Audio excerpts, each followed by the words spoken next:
Alright, guys and girls, this is Jerningham here, ladies and gentlemen. Poland for an Ukraine figures in Russia invasion. Poland has to be prepared for war.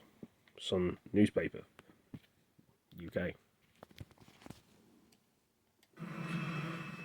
Poland has to be prepared for the Ukrainian refugees because we remember the crisis in 2014 when Russia took over Crimea and there were millions of Ukrainians coming to Europe, most of them settled in Poland. It is likely that some sort of a crisis could occur again, whether that's in eastern Ukraine, whether something else could be planned by Mr. Putin and those that want a war.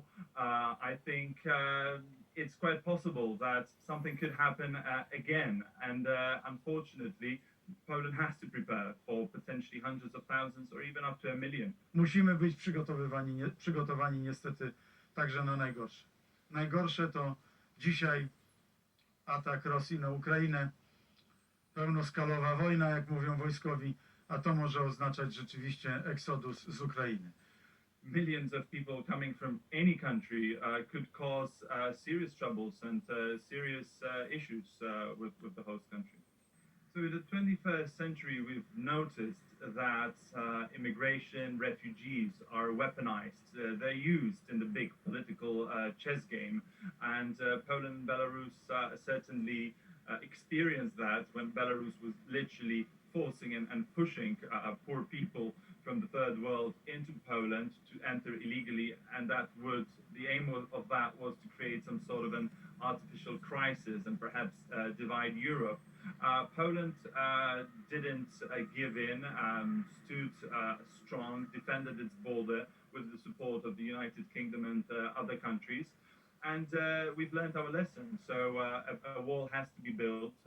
So Belarus and other malicious actors would not come up with an idea, with a similar idea. Jesteśmy dzisiaj także po to, żeby bronić wschodniej flanki NATO, ale również z punktu widzenia humanitarnego pomagamy Ukrainie, pomagamy Ukraińcom, żeby w przypadku ataku rosyjskiego złagodzić skutki tego ataku i cała infrastruktura pod to właśnie będzie przygotowana na wschodzie Polski, ale oczywiście z dyslokacją do pozostałych części kraju.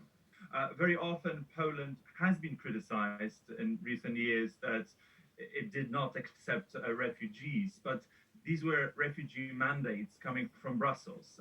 It's very different when one country can decide on its own refugees, and Poland has accepted millions of Ukrainians. There are numerous military experts who are saying that it is possible that Russia would attack Ukraine. Others are saying strictly for the reasons of the weather, it's suicidal or at least very difficult. It's muddy for the tanks.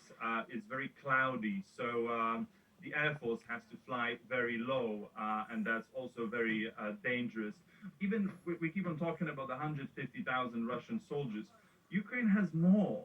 You don't attack if you have less soldiers. You attack if you have at least 2-1, 3-1. That's the old school of war. So I do not think that Russia is planning an imminent attack.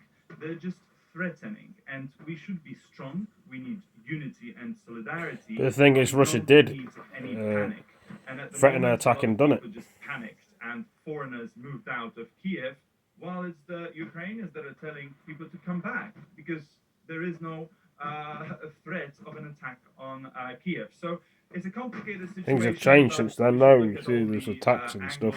And be calm about it, but also smart.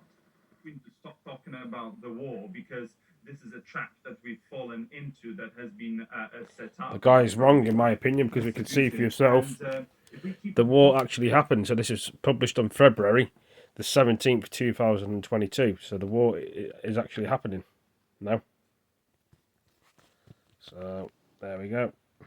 Talking about the war, Putin puts himself into that center position. He strengthens his alliance with China. He builds up his position in Russia. He comes back to that strong Cold War Russia that speaks to America as an equal. We need to chill down a little bit because this has a very bad effect on Ukrainian economy. So even though the Western support for Ukraine has been great and appreciated, and the soldiers being sent are just really great, but moving the embassies away from Kiev to Lviv to Western Ukraine, helping to spread this panic has a horrible effect on Ukrainian economy. I wouldn't, if I were an investor in Ukraine, I would just move out at the moment because it's slightly scary. But at the same time, it is not. We don't want Ukraine to become that failed state with an economy crashing, and that's perhaps exactly what Mr. Putin would want. Clock's going off again.